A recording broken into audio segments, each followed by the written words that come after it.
My name is Anita, and the name of my business is Erde Designs. I work with a master wood artisan named Peter Erde. I heard about the workshop actually from my husband, Peter, who told me it was happening. I knew the speaker, so I decided to come. So I really liked the workshop. Tony went over some great key points. My biggest takeaway was that you need to write up your hat, and these days that could mean videoing your hat, which I think is a fantastic idea. I'm actually gonna do what he suggested for my kids. I'm gonna do video hats of how to do the dishes and stuff like that, because they love watching videos, so might as well have them watch something useful, right? So I think that's an amazing idea, and what a great suggestion with your employees, you know? Instead of answering their question, that's taboo.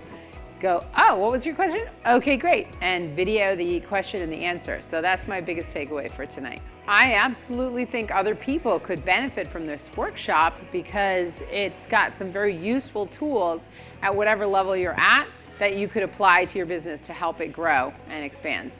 The next subject is email marketing, and I'm all about that. That's one of the things I handle in my company. So, and I'm actually having some challenges with it right now with the spam and what email is sending it through and whatever.